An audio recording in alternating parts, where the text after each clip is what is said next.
ini jalan satu-satunya yang bisa mempercepat akses menuju ke rumah sakit, menuju ke puskesmas dan sebagainya, kemudian menuju ke sekolah. Itu kan ada kaitannya perempuan. Bersepeda atau tenis meja? Itu dua-duanya kesukaan saya. Iya, pilih Bu.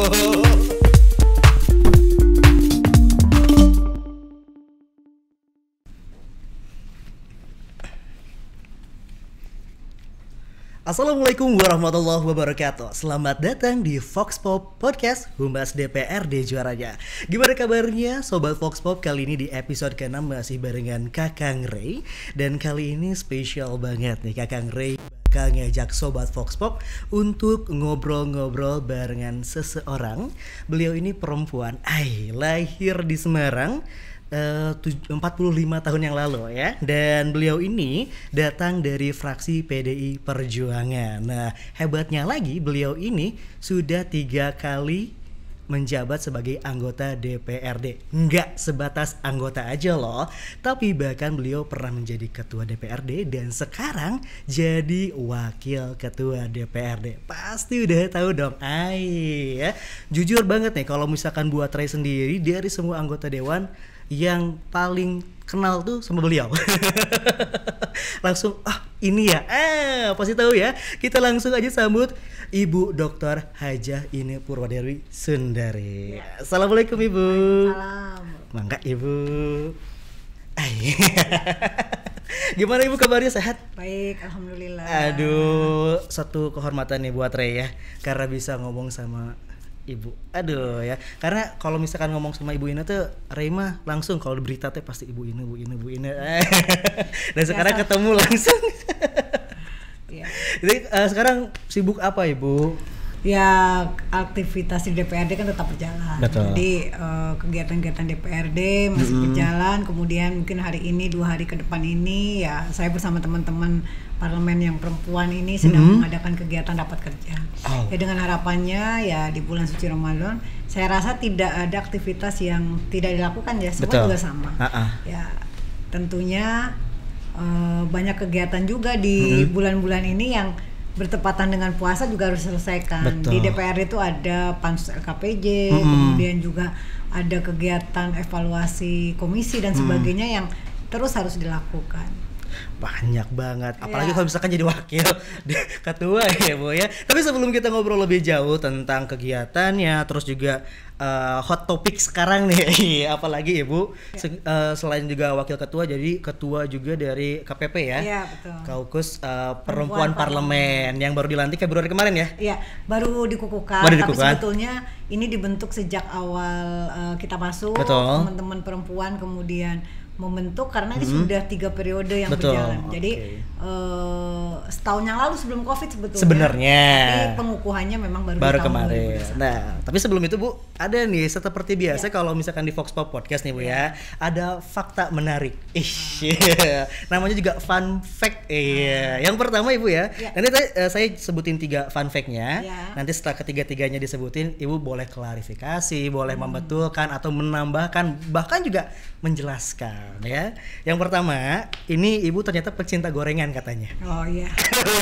Nah, ada cewek nggak suka gorengan. Ada suka cewek nggak suka gorengan. Yang kedua, ini juga ternyata Ibu juga pernah menjadi seorang pegawai bank swasta. Iya betul. Betul ya, dan itu nanti kita cerita deh lebih panjang ya Bu. Dan yang ketiga, Ibu ini menjabat sebagai ketua DPRD perempuan pertama di Jawa Barat. Iya betul. Betul. Bener banget ya. Alhamdulillah. Yang pertama Ibu ya, gorengan. Kenapa tuh gorengan Bu? Ada apa dengan gorengan?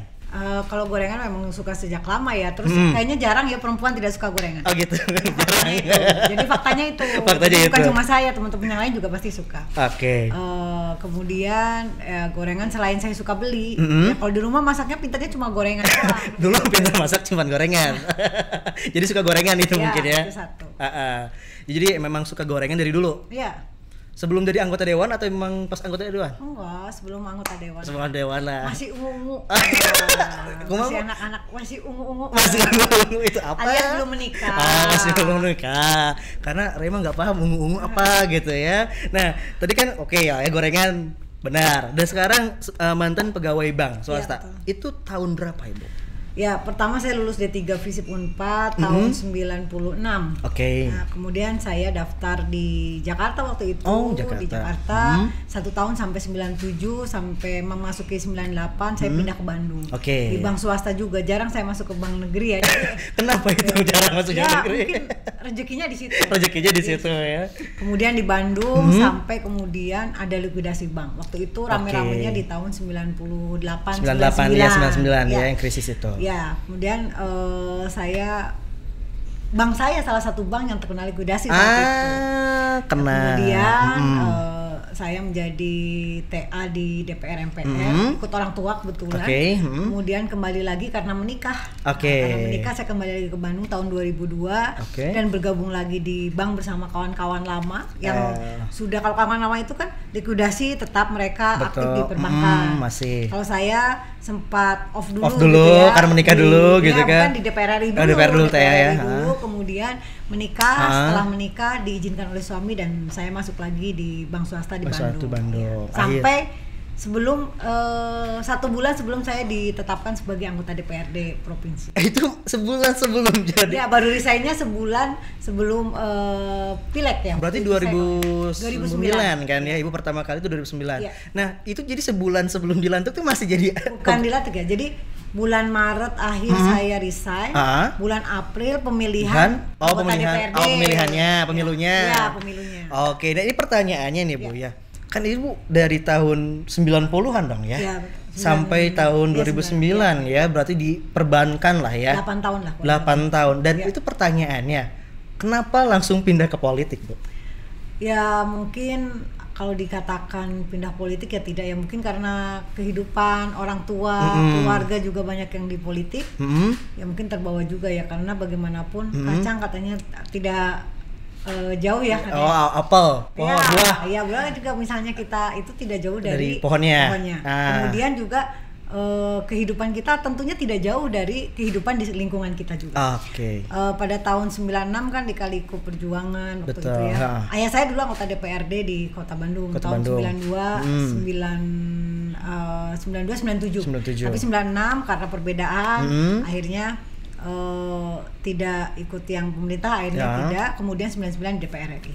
Kemudian saya punya uak juga di partai politik juga sebelumnya gitu. Jadi sepertinya di rumah itu ya kehidupan politik itu sudah ada. Walaupun awalnya sih tidak tertarik sama sekali untuk masuk politik. Praktis ya, politik praktis lah ya. Politik praktis lah ya. Jadi walaupun katanya kan kalau kuliah kemudian aktif di kampus itu juga bagian dari politik. Betul. Kemudian kalau kita ingin mendapatkan sesuatu, memperoleh sesuatu pun gitu ya, itu juga politik. Kita mengejar sesuatu itu politik. Katanya kan bayi juga politik ya. Habis lahir kalau mau lapar nangis gitu kan, itu politik. Itu teori baru juga ya buat sobat Vox Pop ya. Bukan ya.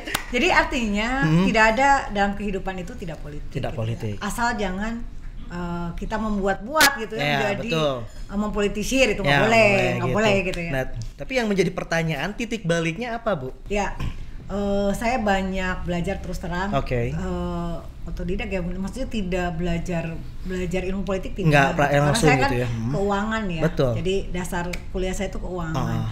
Manajemen, jadi tidak ada yang kaitan dengan politik awalnya. Tapi orang tua tuh mengajarkan bahwa kalau kita ingin membantu, ingin juga berbuat, kemudian juga melihat lingkungan kita yang memang perlu bantuan itu ya, setidaknya kita memulai itu dengan kita menjadi bagiannya. Saya juga tidak ngerti apa maksudnya itu gimana gitu ya. Ngerti. Oh gitu ya. Iya aja mungkin ya. Ya waktu itu nggak ngerti gitu ya. Baru selesai kuliah, bener. Tidak ada gambaran dan bagi saya yang ingin saya kejar adalah bagaimana saya lulus kuliah dan tidak nganggur. Itu cuma itu. Pikirannya ke situ ya. Ya, jadi nggak tahu. Kemudian banyak lah katanya, kamu baca buku ini gitu ya sama orang tua. Karena kebetulan saya dulu juga aktif di organisasi gitu ya. Jadi saya dikasih buku Bung Karno, buku Marhaen dan sebagainya saya dikasih. Kemudian baca, nggak ngerti juga. Baca saja gitu ya. Untung saja tidak baca doang gitu. Oh ini maksudnya apa ini? Oh mungkin artinya peduli sama orang. Ya peduli sama orang. Saya juga waktu itu yang saya pikir ya kalau kita punya rezeki ya kasih ke orang. Gak gitu usah ya. Gini gua zakat, maksudnya itu nggak politik juga tapi kita bisa berbuat untuk orang lain. Ternyata di balik itu maksud orang tua itu berbuat yang lebih, Oke. karena ada yang bisa kita lakukan dan itu tentunya ketika kita ada di dalamnya kita akan bisa melakukan itu lebih dari apa yang kita Oke, lakukan. Jen. Dan kalau kita karyawan ngasih orang juga Terbatas juga. Kemudian kita melakukan misalnya ada orang sakit minta Betul. bantuan juga terbatas. Oke. Karena kan kita juga tidak mempunyai Iya, dana kapasitas yang ya, besar, betul. gitu ya. Waktu itu juga gaji kecil dan Iya, Pak. sebagainya.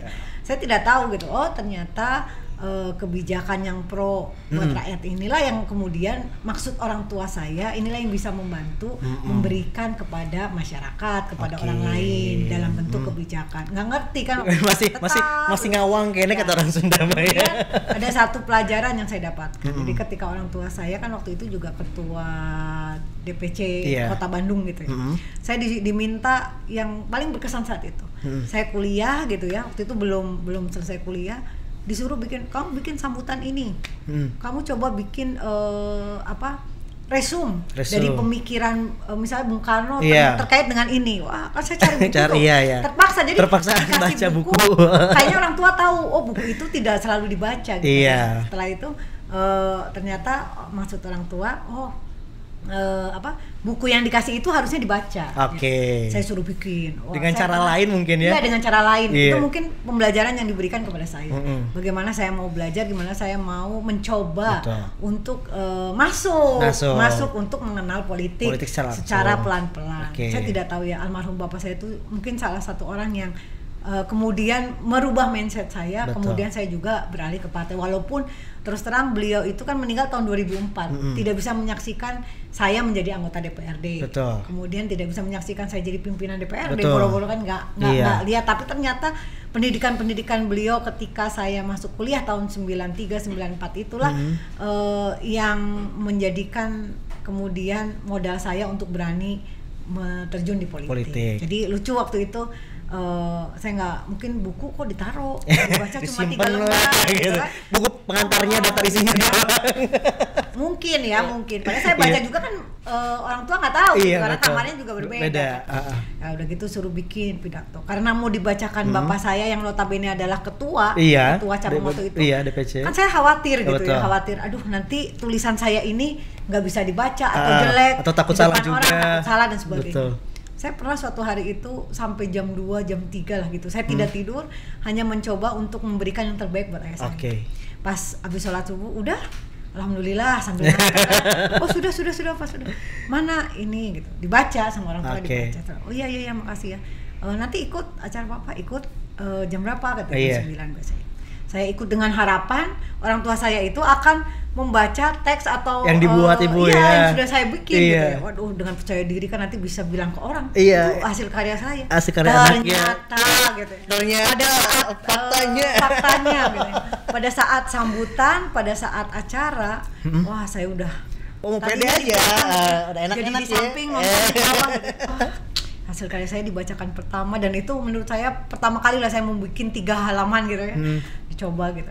Ternyata tidak dibaca, dan saya pidato saat itu tanpa teks. Kata saya, di mana teksnya? Kerja saya itu di mana? Ternyata hanya di saku. Jadi bagi saya itulah pelajaran yang artinya orang tua saya sempat membaca. Mungkin juga ada 1-2 kutipan yang mungkin juga disampaikan. Tapi kan wah tidak dibaca, berarti belum maksimal. Dari situ mungkin saya termotivasi untuk terus belajar. Dan bagi saya dimanapun, kemudian setiap saya ikut kegiatan ayah saya, kemudian setiap ikut kegiatan, kan kalau saya di bank kan Senin sampai Jumat. Kalau Sabtu Minggu itu rumah itu suka ramai banyak orang kumpul gitu ya, karena sekretariat dulu belum ada, dan rumah saya adalah salah satu yang kadang tempat untuk berkumpul gitu.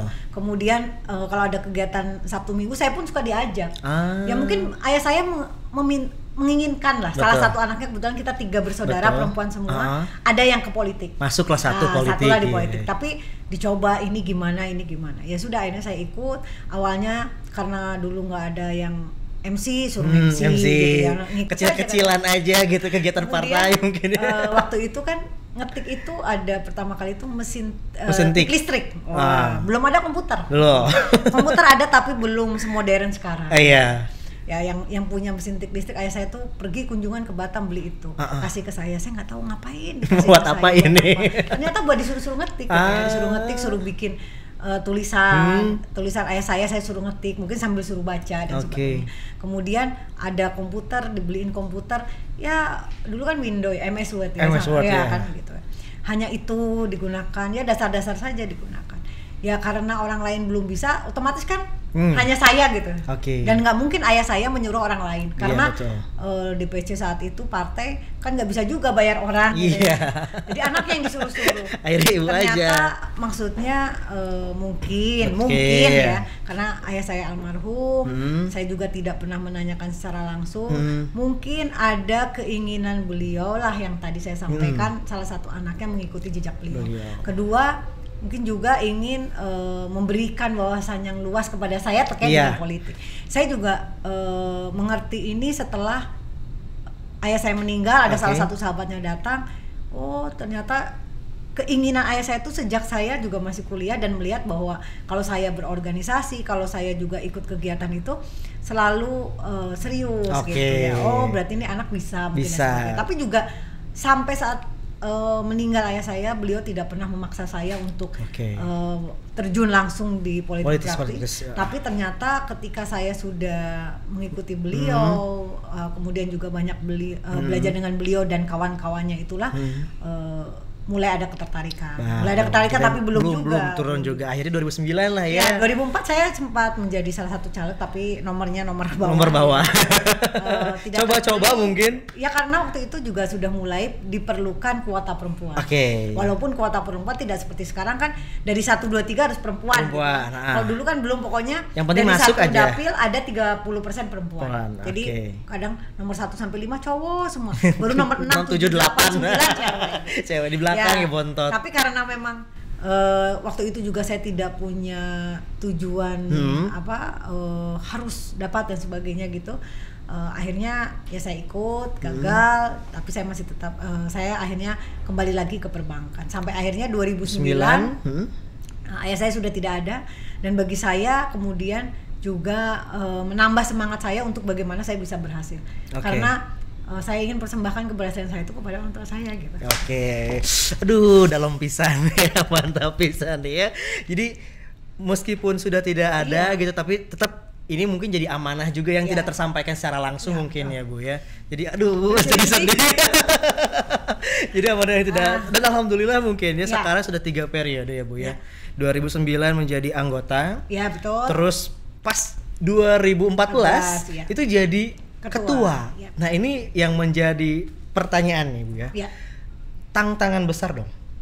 Betul kan, kalau misalkan kita berbicara anggotanya saja, itu kan sudah mewakili ribuan suara rakyat. Sekarang ketika menjadi seorang ketua, itu kan berarti mewakili anggota-anggota yang mewakili ribuan suara rakyat. Itu gimana Bu? Sebetulnya ketua DPRD itu adalah yang ditugaskan, saya ditugaskan menjadi tugas partai.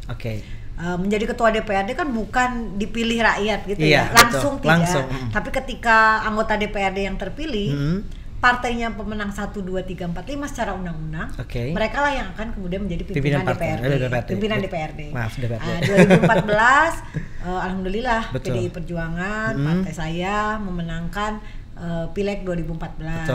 Disusul oleh Golkar, PKS, Demokrat, dan Gerindra waktu itu 5 terbesar. Di internal partai sendiri tidak ujuk-ujuk ya, ataupun langsung ditentukan saya sebagai ketua. Ada prosesnya panjang. Bahkan waktu itu calon-calonnya semua juga harus mengikuti fit and proper. Jadi di PDI Perjuangan sudah ada fit and proper waktu itu. Sampai akhirnya 2 orang gitu ya yang kemudian harus melakukan tes untuk tahap-tahap selanjutnya. Jadi setelah fit and proper itu ada wawancara, kemudian juga ada presentasi, ada beberapa langkah tes yang harus dilakukan oleh calon pimpinan DPRD se-Indonesia waktu itu dari PDI Perjuangan. Di internal partai ya? Ya, internal partai. Mungkin di partai lain juga sama, tapi di internal partai saya ada proses itu yang harus dilakukan. Tidak pernah juga terbayang.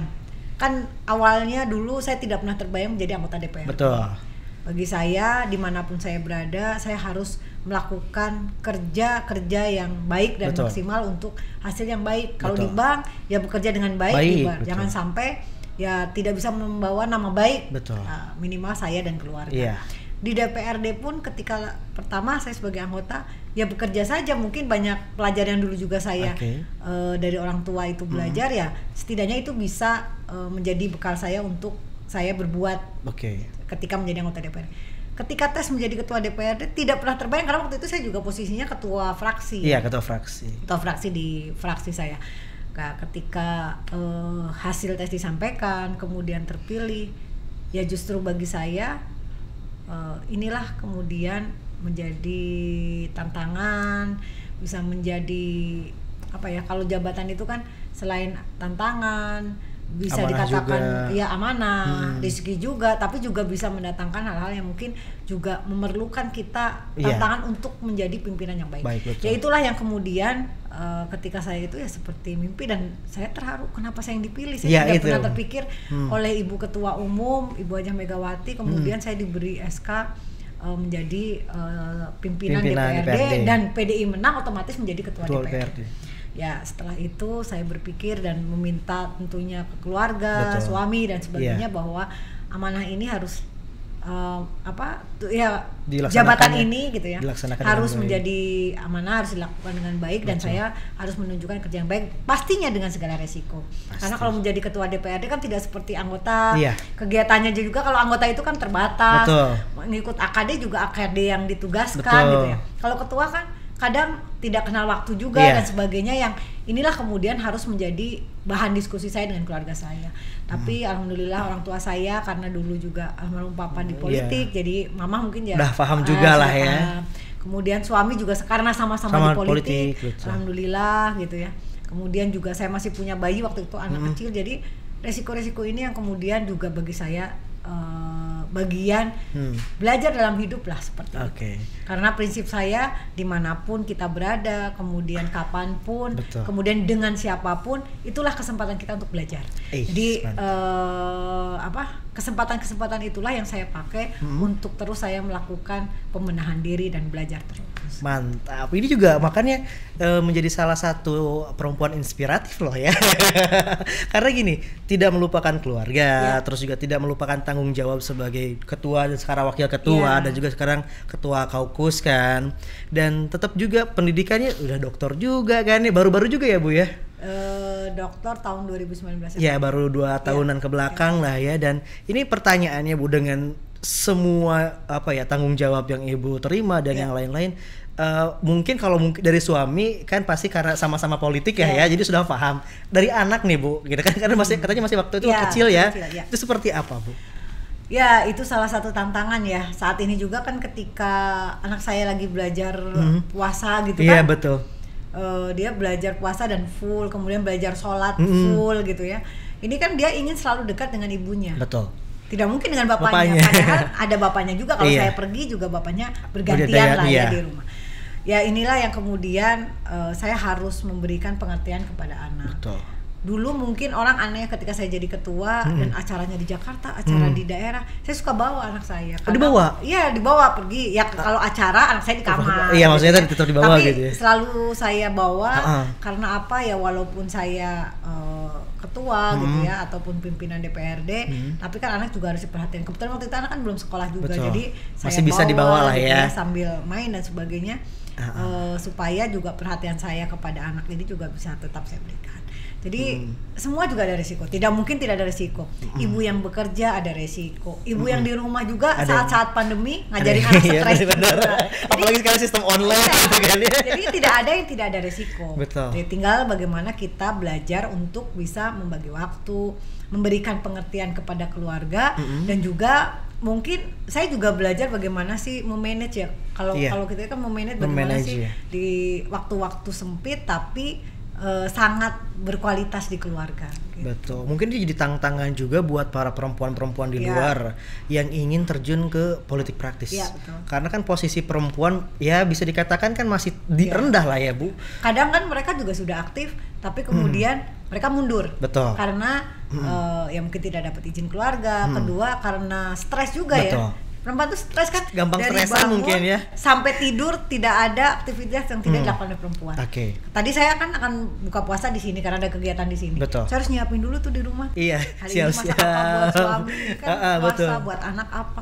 Itu tetap harus dilakukan. Betul. Dan itu rutinitas yang dilakukan kalau kita tidak membiasakan diri, Betul. kemudian tidak juga enjoy dalam melaksanakan, itu orang bisa stres. Oke. Makanya kalau dibilang kan perempuan itu luar biasa. Iya. Dari kasur, Iya, ke dapur, ya, sumur, iya, gitu ya, langsung. cuci, nyetrika dan Betul. sebagainya.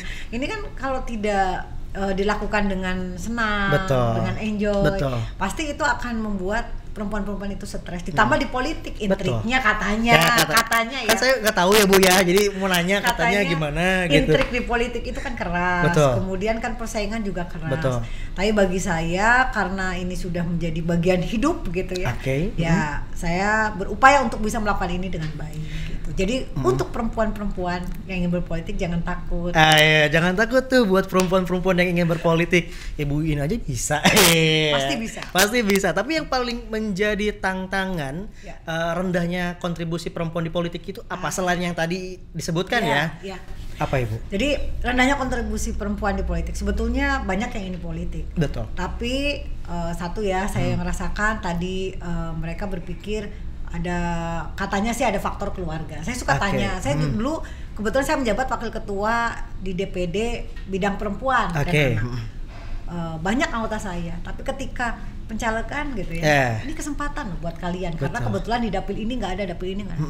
Mereka tuh selalu nanti saya bicara dengan keluarga. Ya itu. Nah, itu kan faktor keluarga. Betul. Mungkin juga satu faktor keluarga. Kedua, kadang dia juga nggak berkomitmen mau melanjutkan. Saya aktif oke, tapi ketika harus mengikuti ajang politik gitu ya, event-event politik dia enggak gitu ya. Terbatas lah ya. Ya dia enggak mundur gitu. Padahal kan sayang dia udah mencoba aktif di politik, kemudian dia tidak menuntaskan ke aktivitas yang lebih lagi gitu ya. Kemudian yang ketiga juga kadang dia berpikir, kadang kan kalau perempuan tuh pakai rasa gitu ya. Perasaan Kalau gitu di ya. politik kan suka ya disindir, diheureuy Iya, gitu. Ya kemudian juga diberikan tugas-tugas mungkin saat ini Betul. kan lebih berat ya karena serba digital, Betul. 4.0 lah dan sebagainya. Iya. Males gini. Urus di rumah aja udah pusing gitu ya. Misalnya, jadi enggak. Tapi tidak sedikit juga yang kemudian ini menjadi tantangan mereka untuk Betul. mereka berpolitik gitu. Oke. Kemudian juga faktor lain ketika merasa tidak enjoy lah tadi saya sampaikan ya, dengan segala situasi kondisi, betul. akhirnya mereka memilih tidak aktif kembali di partai. Itu sangat banyak juga. Tapi kalau misalkan dari regulasi ataupun kebijakan yang bisa dikatakan kan ini beruntung kan? Iya. Ya.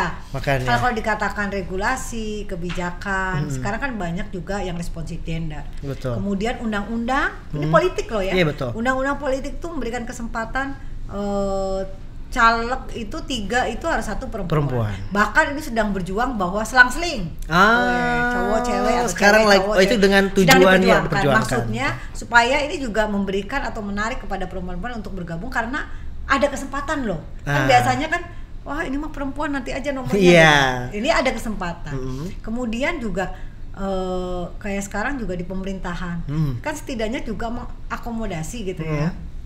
Mengakomodir perempuan juga menjadi berkesempatan untuk open bidding dan sebagainya. Oke, betul. Sebetulnya mereka punya kemampuan karena prinsipnya juga tidak ada kan untuk belajar tuh dibedakan laki-laki Ya, dan perempuan. betul. Jadi perempuan juga punya kesempatan yang sama. Nah, karena itu ya kesempatan ini setidaknya juga harus memotivasi gitu ya bagi perempuan untuk ya jangan takut di politik, kemudian jangan takut kalau di pemerintahan itu mau jadi kadis takut, eselon 2 takut. Atau di tempat dia bekerja menjadi pimpinan cabang. Kalau di bank, di bank itu pimpinan cabang, pimpinan wilayah. Sekarang juga banyak yang perempuan kok gitu. Kemudian pimpinan-pimpinan instansi di tingkat-tingkat pusat juga sekarang banyak perempuan. Bahkan di kabinet Jokowi juga perempuannya banyak. Artinya kesempatan perempuan itu itu ada, tinggal bagaimana perempuan itu mau untuk mencapai itu. Nah, itu banget. Jadi pertanyaannya buat perempuan-perempuan apalagi yang muda-muda mungkin ya, yang sekarang kan kaum milenial gaul ya harus mulai dicoba lah ya. Apalagi sekarang kan juga ada sekolah politik perempuan ya. Ya, rencananya. Jadi sebetulnya sekolah politik perempuan saya yakin di tiap partai politik sudah mengadakan sekolah politik perempuan dengan harapan makin banyak perempuan-perempuan yang mau masuk, terlibat, kemudian ketika ada event politik mereka mau juga. Jadi nggak mudah juga kan mencari caleg perempuan gitu ya. Tadi saya sampaikan gitu. Jadi pendidikan politik di partai-partai sudah dilakukan. Kemarin ketika KPPI juga pelantikan, Pak Gubernur juga menyampaikan bahwa ingin ada sekolah politik bagi anggota parpol. Jadi supaya apa? Ya supaya termaintain. Termaintain sih ya. Maksudnya tuh mereka itu ya konsisten. Ketika mereka masuk berorganisasi, ketika mereka masuk di partai politik, ya mereka kemudian mau melangkah lebih maju lagi. Mereka mau melangkah lebih hebat lagi gitulah ya. Jadi untuk menjadi tokoh-tokoh politik perempuan ya khususnya di Jawa Barat ini. Oke, mantap. Tapi dari sekian banyak pembicaraan, kita lanjut lagi ke pribadi Ibu. Tentang politiknya politiknya ya Bu ya. Dari sekian 3 periode nih Bu ya, 2009, 2014 dan 2019. Dari sekian tahun menjadi seorang anggota pimpinan DPRD, yang paling suka itu Ibu ngapain kalau misalkan kegiatan dewan? Kegiatan dewan yang paling saya suka sebetulnya ke lapangan. Ke lapangan. Itu ke lapangan tuh ngapain Bu? Ya, kalau fungsi DPRD tentunya sebagai pengawas. Betul. Melakukan fungsi pengawasan. Fungsi pengawasan. Bukan pengawas ya. Pengawas jadi mandor gitu. Jadi maksudnya ketika melakukan fungsi pengawasan gitu ya. Itu kan kita mendekatkan diri kepada masyarakat. Betul. Kita melihat ke lapangan bagaimana sih kerja-kerja real yang betul-betul dilakukan. Kemudian kita juga melihat situasi kondisi yang terjadi di lapangan. Seperti misalnya kemarin ada gempa. Betul. Kemudian ketika tugas fungsi DPRD di bidang regulasi maupun anggaran dilakukan seperti perbaikan jalan, serapannya seperti apa, kemanfaatannya seperti apa, keberfungsiannya juga seperti apa. Itu kan kita bisa melihat langsung secara real. Terus terang kalau sudah melihat itu dan masyarakat merasakan manfaat, kemudian juga mereka merasa terbantu ya, seperti kalau Rutilahu saya paling kalau udah melihat waduh warga-warga yang tidak pernah terbayang mempunyai rumah yang layak, kemudian mempunyai rumah yang layak, sanitasi, kemudian tempat MCK dan sebagainya. Tuh mereka tuh gembira dan sebagainya. Kegembiraan mereka juga tentunya kegembiraan kami ya. Yang telah bersama-sama dengan pemerintah memperjuangkan rakyat. Sehingga ya kalau dikatakan yang paling, sebetulnya semua juga kita nikmati. Betul. Gitu yang paling tadi kan yang paling ya itu ketika melakukan pengawasan langsung ke lapangan, langsung bertemu dengan masyarakat, langsung melihat bagaimana sih fungsi regulasi dan anggaran itu sudah bisa diwujudkan dalam implementasi yang baik di lapangan. Apalagi dapil ya Bu, dapil apalagi ke dapil ya, di Subang saja ya. Sumedang, Majalengka ya. Nah, tapi pada saat belusukan mungkin ini ada yang bisa dijelasin sama Ibu ya. Aduh, apa ini? Bisa dibuka mungkin. Apa ya? Ini adalah mystery box-nya Vox Pop. Ya boleh. Nah, ini. Boleh Ibu. Boleh dibuka aja Ibu di atas. Ada satu lagi nanti. Oke. Ini yang pertama dulu. Ada ubi cilembu. Ubi cilembu. Kenapa Ibu dengan ubi cilembu? Tahu nggak ya, ubi cilembu ini telah membawa saya juga ke Jepang. Oh gitu. Nah, itu kan juga baru tahu saya juga. Pertama kali saya ke Jepang karena saya ikut dinas pertanian waktu itu. Mereka ada melihat ke lapangan terkait dengan ubi cilembu. Petani ubi cilembunya ikut. Kemudian saya waktu itu diajak karena kebetulan dapil saya sebenarnya. Periode 2009-2014 pertama. Ya. Tahun 2000 berarti tahun 2013 akhir lah ya. 13 akhir. Saya berangkat ke Jepang. Ya waktu itu kalau di sini, kalau di Jepang tuh bagus-bagus ya. Ini dari mana? Dari Indonesia. Dari Indonesia ini. Cilembu. Tapi luar biasa, mungkin dipilih yang terbaik. Harganya 250 dua begini. Dua gini Bu. Gitu ya. 250.000. 250.000. Luar biasa Kak, itu kekayaan kita gitu. Makanya waktu itu selain kita juga belajar pertanian di sana. Betul. Kalau pertanian di sana itu nggak seperti kita, nanam tenaga oleh manusia. Mereka sudah mesin. Lebih modern lah ya. Ya, dari hasil yang baik mereka teliti kembali untuk terus mengembangkan hasil pertanian mereka. Luar biasa. Sehingga saya sangat mendukung nih ketika pemerintah saat ini, pemerintah pusat, kemudian partai saya juga sangat ingin Ristek itu menjadi dasar untuk pengembangan ilmu pengetahuan, pengembangan terhadap kebutuhan pangan dan sebagainya dari Ristek. Waduh, saya senang sekali karena apa? Saya pernah ketika kunjungan, ya waktu itu ditugaskan kunjungan ke luar negeri itu melihat secara langsung bahwa mereka menjadi luar biasa karena Ristek, karena pendidikan riset dan teknologi ya. Jadi karena itu saya melihat ketika kebijakan sekarang gitu Indonesia itu kan kalau Indonesia maju ya salah satu modalnya adalah itu. Gitu. Jadi sangat tepat. Ya inilah Cilembu. Selain itu bukan cuma karena ke Jepang gitu. Ya. Karena saya suka sekali kalau ke dapil itu lewat. Bahkan ketika Covid tahun lalu, saya membagikan masker di pasar Cilembu sepanjang jalan itu. Mungkin bisa lihat di IG saya. Jadi karena ya tidak akan pernah habis lah kalau cerita Cilembu. Karena juga ibu juga karena kalau misalkan ada tukang 1, 2 jongko-jongko itu dibeli satu-satu katanya ya. Tahu ya. Iya dong, kan Humas DPRD juaranya Bu. Betul. Jadi waktu itu saya akan bagikan kembali. Iya betul, ini dibagikan kembali.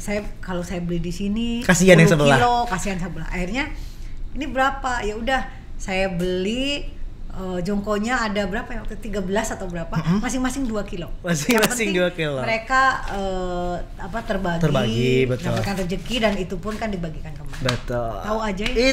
Humas DPRD Ibu. Kapan belinya gitu ya? Kemarin kayaknya. Dan satu lagi di Sumedang loh, tapi saya nggak beli. Dan satu lagi ini nggak bisa barang asli ya. Durian. Takut ketahuan ya. Ya. Kegedean Ibu. Apalagi sekarang kan jam-jamnya rawan Bu. Kalau misalkan kita berbicara tentang durian apa Ibu? Durian saya memang suka durian. Betul. Suka durian. Tapi ketika saya mendapat dapil Subang Sumedang Majalengka, ternyata ada salah satu dapil saya yang duriannya sangat terkenal. Di Majalengka. Di Kecamatan Sindang ya, di Kecamatan. Dan itu ada salah satu daerah yang memang durian, dan kalau lagi musim ini duriannya tidak kalah dengan durian-durian yang jual di Total Buah atau di mana, manisnya manis sekali. Mantap. Dan terakhir 3 minggu yang lalu ya, 3 minggu yang lalu saya sedang melakukan pemantauan vaksin. Pulangnya saya diajak ke Curug di daerah Sinapel, gitu ya, di daerah Sindang. Di daerah Sindang di sana sambil makan durian kita bisa lihat curug, kemudian juga tapi setelah tugas selesai gitu ya, pasti ya ada kesannya juga. Dan saya sempat membeli bibit duriannya gitu ya untuk ditanam di rumah. Bisa berhasil Bu? belum berbuah gitu. Belum berbuah. Tapi baru ditanam pohonnya gitu. Semoga nanti kalau berbuah sama gitu ya hasilnya. Nanti karena katanya gimana? Kalau tanahnya beda. Ditanam di Bandung belum tentu katanya rasanya jadi katanya. Ya semoga sama. Tapi kalau misalkan sudah jadi nanti saya main ke rumah Ibu ya. Boleh. Minta kita ambil buahnya aja. Jadi benar ya, dia Cilembu dan durian. Makanya ini juga saya kaget ketika Ibu setiap itu berhenti beli. Wah, berarti memang real ya, pahlawan UMKM ini judulnya. Jadi susah kan Bu kalau misalkan dalam artian kita harus adil dan rata untuk apalagi dengan kondisi sekarang Covid dan yang lain-lain. Nah, sekarang kita berlanjut ke ngobrol tentang KPP Bu. Sebagai ketua KPP 2020 ya. Sampai 2019 sampai 2024 gitu. Nah, sebenarnya fungsi dan tujuan KPP dibentuk itu selain untuk mempersatukan para perempuan-perempuan parlemen, itu sebenarnya goalsnya itu mau kemana Ibu? Ya, KPP itu sebenarnya sudah terbentuk dan ketika dulu periode saya pertama saya sebagai wakil ketua. Periode yang kedua karena saya ketua, saya tidak kan nggak boleh ya ketua hanya merangkap sebagai ketua KPP atau hanya ingin mengambil ini kayaknya juga. Saya berbagi kepada teman-teman, saya tidak. Ketika kemarin saya sudah menjadi wakil ketua, saya juga sebetulnya menolak. Biar saya tetap membantu kawan-kawan saja, tapi saya di belakang layar. Tapi teman-teman meminta udah sama Teh Inu saja katanya. Kita ingin maju bersama lah untuk membangun KPP ini. Betul. Saya bilang oke, saya mau, tapi komitmennya kawan-kawan perempuan parlemen harus bersama-sama bekerja, harus bersama-sama melakukan aktivitas, kemudian harus bersama-sama juga bisa mengorbankan waktu, karena kan KPP ini tidak digaji. Betul. Kemudian juga justru dipotong gaji kita tiap bulan ya 500.000 itu untuk kegiatan-kegiatan yang kita lakukan, karena KPP kan nggak punya kas, ada anggarannya kalau tidak dari anggota DPRD yang perempuan. Betul. Nah, jadi banyak pengorbanan lah gitu ya. Akhirnya karena ini juga dipilih oleh teman-teman mau, jadi saya tuh bersyarat itu. Saya menjadi ketua. Syaratnya begini. Teman-teman mau dan alhamdulillah kompak sampai sekarang. Betul. Akhirnya saya menerima jabatan sebagai ketua KPP. Betul. Ya KPP ini kan didirikan Kaukus Perempuan Parlemen dengan harapan banyak kan teman-teman juga harus, kalau di parlemen itu kan tidak sedikit juga perempuan tuh kadang wah ngapain sih dia gitu.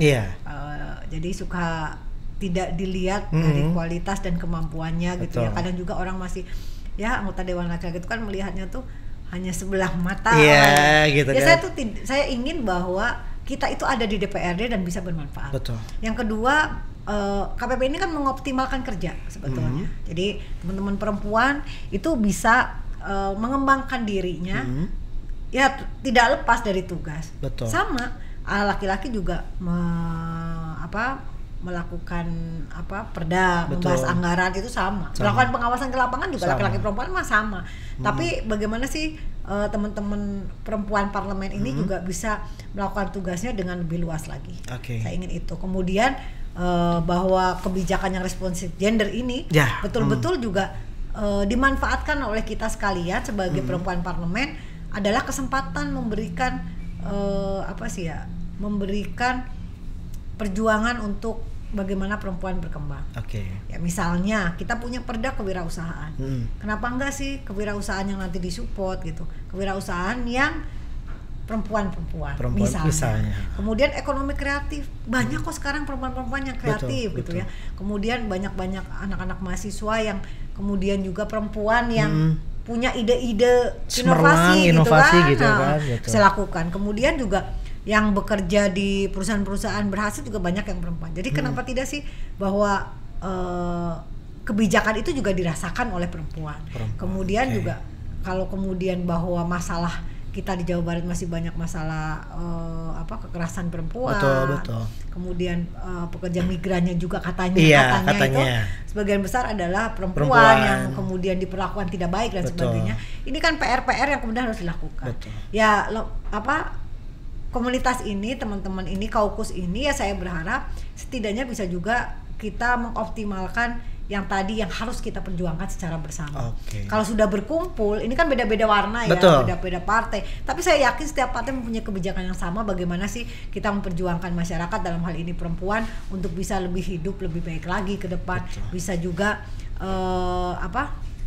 bisa memberikan warna dalam kebijakan itu yang betul-betul responsif gender. Ya jadi itu yang kemudian kita perlu melakukan langkah-langkah seperti ini. Dan saya yakin saya merasakan gitu ya di teman-teman perempuan ini saat ini juga banyak oleh partai-partainya diberi kesempatan. Malah diberi kesempatan ya. Ketua fraksi perempuan jarang.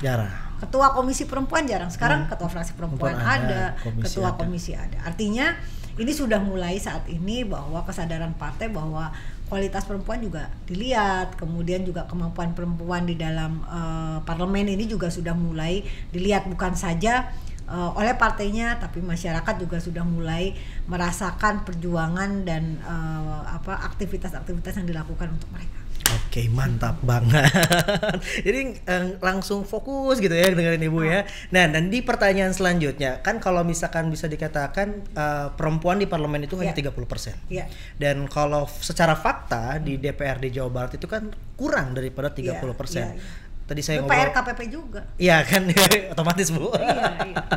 Kalau nggak salah cuma sekitar 20%. 20%-an lah ya. 20. Nah, sekarang 20, nanti akan nambah satu lagi 20 lebih dikit. Iya. Dan pertanyaannya, dengan angka 20% total jumlah orang, bagaimana caranya untuk menjadi 100% kinerja itu Bu? Seperti apa? Tantangan sebagai ketua ya Bu ya? Iya, kalau 20% berarti kan kita 1 berbanding 5. Betul. Ya tadi saya sampaikan bahwa KPP juga harus, hari ini saya akan rapat kerja dalam rangka optimalisasi itu. Bukan saja di provinsi tapi juga kabupaten kota. Karena saya mendapatkan laporan juga di kabupaten kota masih begitu. Enggak pimpinan pansus, enggak. Bahkan pansus yang terkait dengan perempuan pun bukan perempuan. Pimpinannya gitu, laki-laki kan ya. Padahal yang merasakan kemudian juga mungkin dalam perjuangannya adalah oleh mereka gitu. Ya saya mencoba melakukan ini ya, tadi kan pemerintah menawarkan sekolah partai. Betul. Di partai-partai politik juga ada sekolah politik perempuan, sekolah partai perempuan gitu ya. Kemudian dengan aktivitas-aktivitas ini ya saya berharap banyak yang perempuan kemudian tertarik dan mau dulu yang penting mau dulu. Setelah itu ketika event politik mereka juga mau terlibat, mau mencalonkan. Kalau misalnya hanya untuk memenuhi kuota, ya pasti mereka tidak akan kampanye, tidak akan melakukan kerja-kerja gitu kan.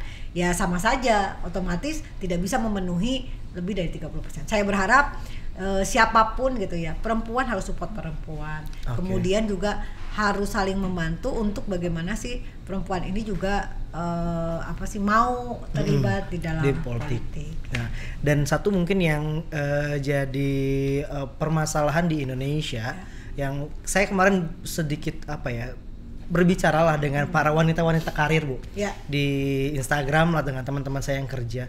Mereka terhalang dengan patriarki di Indonesia. Itu kan yang masih menjadi permasalahan di Indonesia yang sedikit rada ruwet lah ya.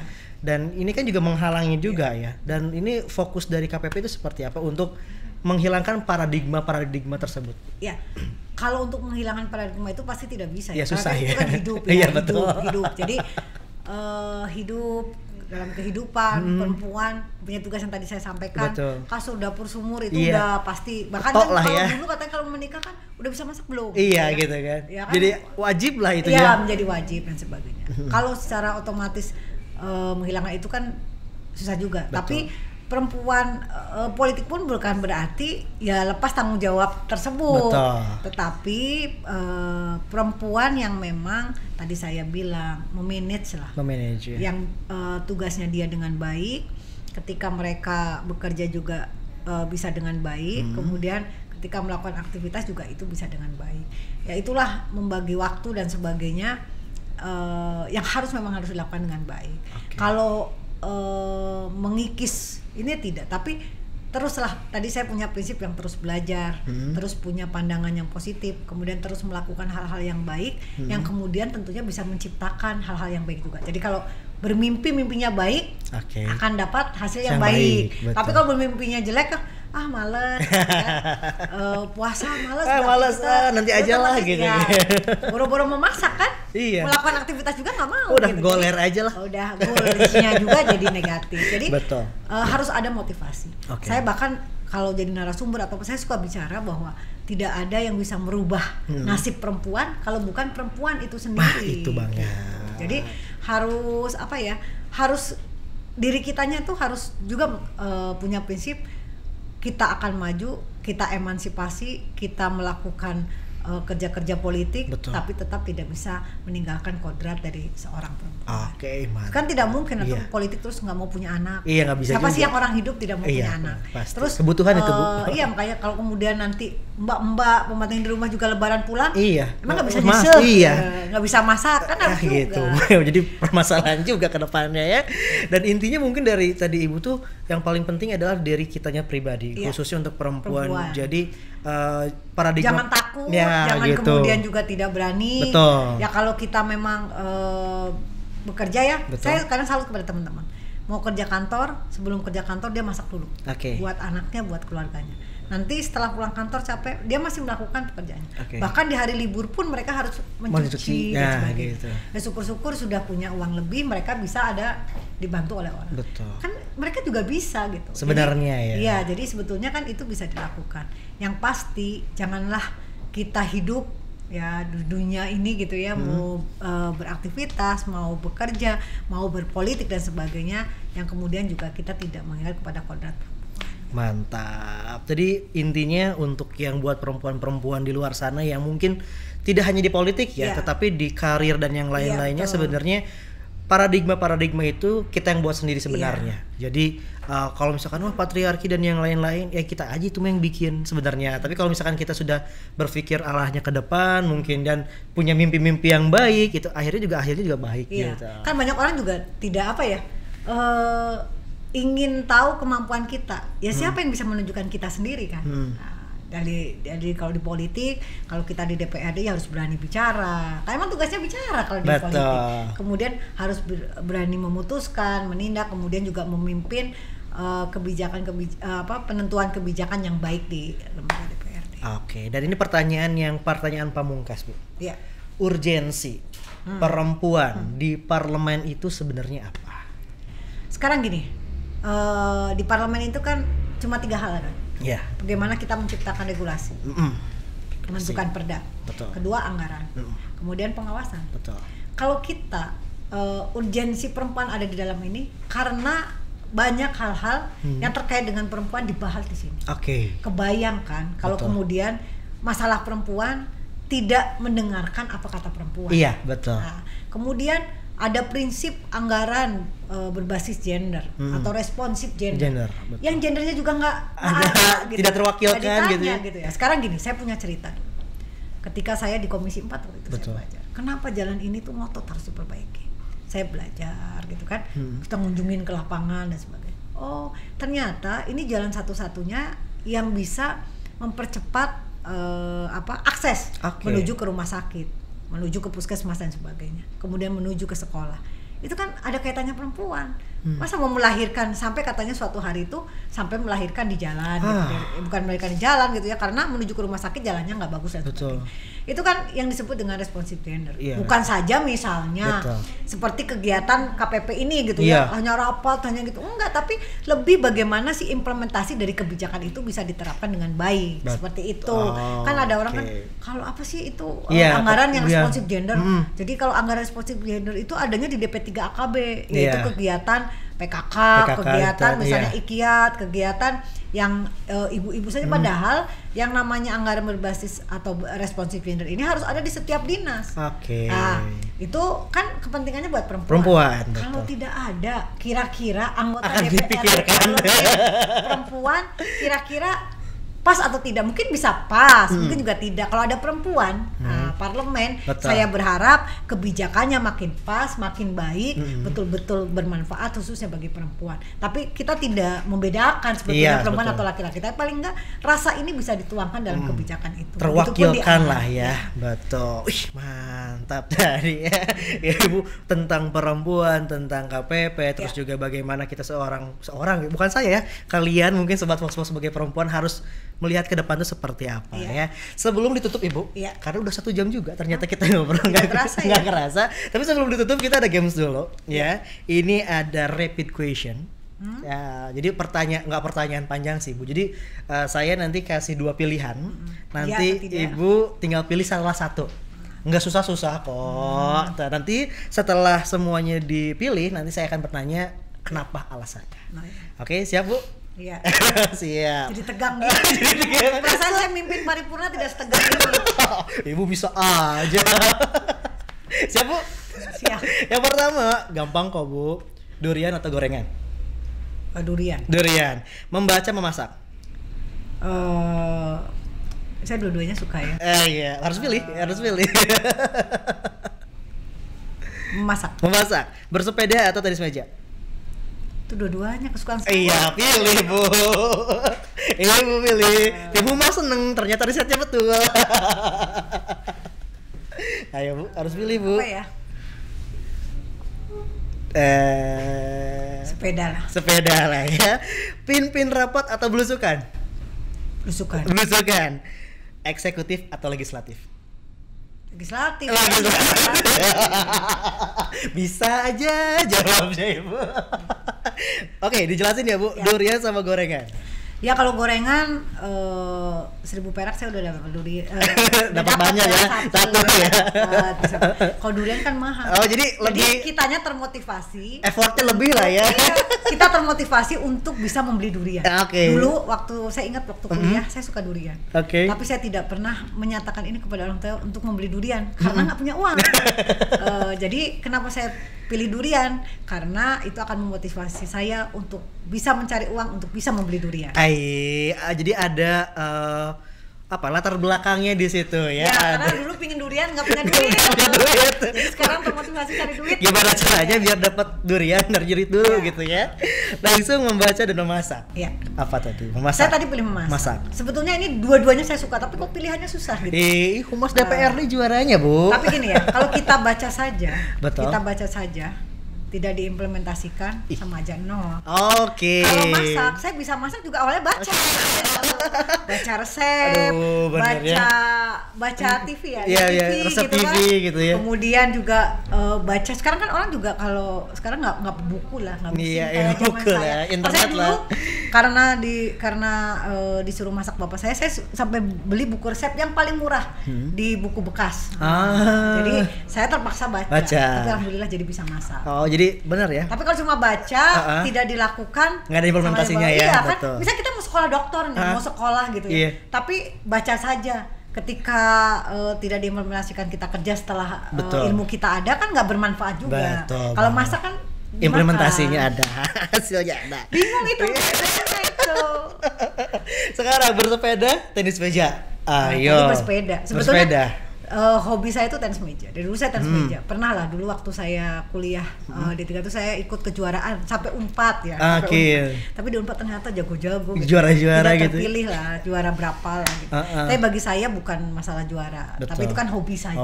Hobi betul. Kebetulan di fakultas saya nggak pada bisa, saya mewakili. Tuh ya. Kemudian kalau tadi saya pilih sepeda karena sepeda selain olahraga refresh gitu rekreasi ya. juga. Kemudian rekreasi juga, betul. Jadi kalau tenis meja kan di satu tempat iya, gitu. Betul. Jadi kalau bersepeda gitu kan hari ini saya mau bersepeda ke alun-alun gitu ya, sambil lihat. Kadang saya juga lihat ini kok banyak yang rusak juga ya sambil jalan-jalan. Bisa dilihat. Cuci mata lah. Cuci mata. Kemudian juga nambah teman gitu kan. Jadi ada komunitas ini gitu ya. Yang mungkin tidak satu pekerjaan dengan saya gitu. Kemudian juga bersepeda juga kan bergerak semua kan. Sama sih sebetulnya tenis meja juga bergerak semua tapi lebih di satu ruangan atau kalau ini lebih terbuka sambil belusukan juga nanti pilihan selanjutnya gitu kan. Kalau kampanye kemarin saya ikut kampanye lah di Inamayu gitu ya. Kemarin itu salah satu kampanye juga dengan bersepeda. Tadi pimpin rapat dan belusukan. Ya, senang ketemu masyarakat. Sebetulnya dua-duanya saya senang. Karena kalau sebagai ketua kan tugasnya juga mimpin rapat. Mengomandani lembaga DPRD. Tugas utamanya ya mimpin rapat. Sekarang juga nanti rapat kerja mimpin rapat juga. Tapi sepertinya kalau mimpin rapat kan sudah sehari-hari gitu ya. Kalau belusukan itu kan ya dari rapat-rapat itu ya sama ya kita yang belusukan. Terus kalau rapat itu kan ketemunya juga terbatas. Apalagi kalau misalnya tertutup, rapatnya tertutup hanya dengan DPRD saja. Tidak dengan mitra. Kalau terbuka kan ada mitra, ada tamu undangan gitu. Tapi kalau belusukan kan kita mendatangi masyarakat, kemudian ketemu dengan masyarakat. Kita tahu mana yang harus dibantu, mana yang tidak. Kemudian juga belusukan itu juga banyaklah ketemu orang yang bermacam-macam. Disitulah saya juga belajar. Jadi banyak ilmu-ilmu otodidak yang didapatkan dari belusukan. Kayak dulu kan ada ya Pak Jokowi terkenal dengan belusukan. Karena saya yakin sama gitu. Beliau mendapatkan inspirasi, kemudian melakukan inovasi, berkreativitas itu berpikir awalnya dengan belusukan itu. Jadi kalau dulu kan ilmunya belajar, kemudian memastikan. Sekarang kan belajar iya, belusukan iya, nanti jadi kebijakan. Mantap, juara. Yang terakhir eksekutif legislatif. Iya. Legislatif ya. Sekarang kan saya di legislatif. Sekarang legislatif, Bu. Iya. Ada rencana ke depan mungkin? Belum. Kalau prinsip saya saat ini apa yang saya kerjakan ya kita fokus dan serius dengan apa yang kita kerjakan. Gitu aja. Gitu aja, simpel ya. Hidup saya mengalir saja. Mungkin juga jadi salah satu mungkin belum kepikiran juga makanya masih ada sisa jabatan juga mungkin. Iya. Kayak gitu. Oke ya. Dan dari sekian banyak obrolan juga saya minta satu kali Bu closing statement dari Ibu untuk Sobat Vox Pop, apalagi buat perempuan-perempuan di luar sana. Jadi untuk perempuan-perempuan yang ada di Jawa Barat, ya, di Indonesia khususnya di Jawa Barat, tadi banyak yang kita sampaikan, tapi ada satu hal, jangan pernah berhenti belajar, jangan pernah berhenti menyerah ketika kita menghadapi masalah gitu ya. Kita harus fight, kita harus bertahan terhadap menghadapi masalah. Jadi salah satu yang saya rasakan tuh sekian banyak perempuan itu adalah cepat menyerah katanya gitu ya. Kemudian juga jangan pundungan, dia harus someah, kalau di bahasa Sunda itu harus tetap bisa menerima orang-orang luar, tetap mencintai juga, mendengarkan masukan dari luar.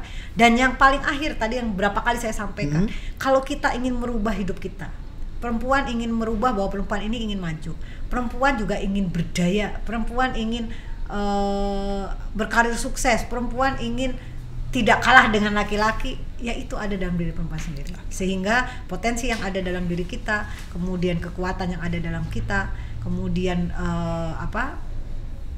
sumber-sumber energi positif yang ada dari kita, ya harus diperjuangkan untuk kita capai. Tidak akan ada yang berubah nasib seorang perempuan kalau bukan oleh perempuan itu sendiri. Itu harus yakin karena itulah yang kemudian bisa membawa kita sukses ke depan. Itu banget, dicatat ya buat Sobat Vox Pop semua di rumah ya. Dan boleh banget nih buat Sobat Vox Pop semuanya, terima kasih Ibu Ine. Nggak ada duranya ya? Nggak ada, nanti deh minta ketemu Mas ya Bu ya, buka puasa nanti. Pokoknya terima kasih sudah menyediakan waktunya, bersedia ngobrol. Bermanfaat. Sangat-sangat bermanfaat dan memotivasi teman-teman perempuan untuk bisa lebih maju lagi ke depan. Betul, buat Sobat Vox Pop yang perempuan ya, terima kasih. Saya itu kan membuka jalan kan, kemarin jadi ketua Dewan Perempuan pertama, itu kan membuka jalan. Setelah itu kan banyak perempuan-perempuan yang maju lagi. Oke. Terima kasih Bu. Sami-sami. Semoga kita ketemu di lain kesempatan. Semoga sehat-sehat selalu. Apalagi buat kondisi sekarang ya, masih COVID ya. Betul. Jadi harus jaga jarak, menggunakan masker dan mencuci tangan. Terus juga mengurangi mobilitas dan juga mengurangi kerumunan ya. Dan buat Sobat Vox Pop semuanya yang ingin nonton, jangan lupa di subscribe channel YouTube DPRD Jawa Baratnya. Langsung juga boleh di Spotify Vox Pop Podcast ya. Jangan lupa di like dan follow juga ya. Dan terima kasih sekali lagi. Kalau kayak gitu Reynya pamit, Ibu Ininya juga pamit. Terima kasih tim Humas DPRD Provinsi Jawa Barat. Humas DPRD juaranya Bu. Kalau kayak gitu Reynya pamit. Wassalamualaikum warahmatullahi wabarakatuh. Bye bye.